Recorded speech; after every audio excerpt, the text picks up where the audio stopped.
Hello chess lovers, I have an interesting attacking game for you played by computer chess system Tal against Henny Maliangkay. This is a game played in 1995. Let's see whether this computer carrying Mikhail Tal's name can play an aggressive chess.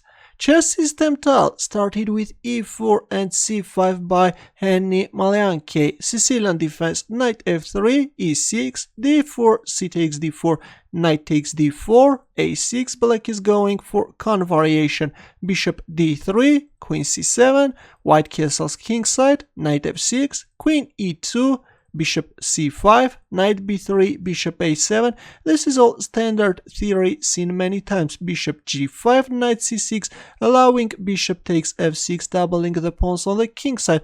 But of course there is nothing wrong with black's position. Later black can even place the king on e7 square, which we will see in the game. The king is in safety, shielded by these powerful pawns, and use the opened up g file in order to attack white king. Knight c3, b5, queen g4. White queen will now try to target black's weaknesses. Bishop b7, rook d1, h5, queen h4, and king e7, both protecting the pawn on f6 square, also connecting the rooks and planning to bring the rook on g8 square. a4, b4, knight e2. Well, instead of placing the knight e2 square, knight d5 looks very interesting. A very standard knight sacrifice in Sicilian defense.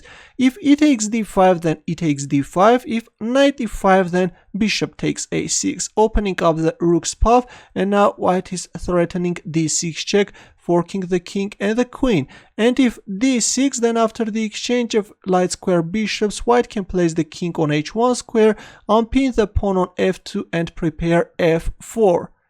This is going to be a very dangerous attack. I am sure if it were Mikhail Tal, he would have chosen this line. But instead, after b4, we see knight e2. Chess system Tal is choosing a more solid line. Rook g8, knight g3, rook g4, queen h3. The queen on h3 square actually now looks very passive, and rook g5.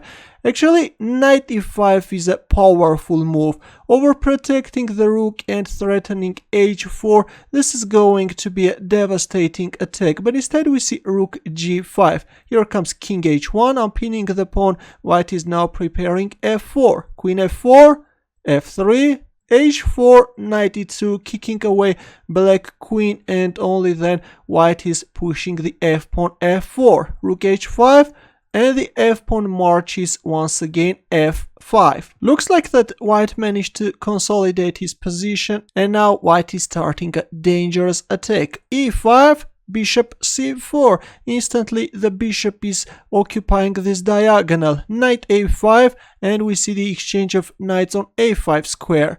Queen d3, threatening either queen takes d7 or queen d6. Already black is facing a lot of problems. Bishop c6, but here we see queen d6 check, and after king e8, white is grabbing the pawn on f6 square. Rook h7, protecting the f7 pawn. Here comes bishop d5. White is exchanging the light square bishops because this is a powerful defender. Also, the pawn on e5 is now hanging. Bishop d4, and we see knight takes d4. Looks like that black's position is just collapsing. Queen e5 check, king f8, queen b8 check, king g7, rook f4. The rook is also joining the attack.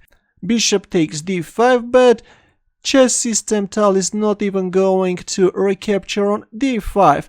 Rook g4 check, king f6, e5 check. This is becoming more and more dangerous. King takes f5, rook f1 check, sacrificing the rook as well. King takes g4, queen g8 check, rook g5, and after h3 check, black played king g3 and resigned because after queen takes g5, this is a checkmate.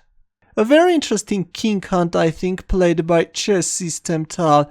As soon as it spotted an attacking line, just went for mind-blowing sacrifices in the spirit of Mikhail Tal and managed to force black to resign.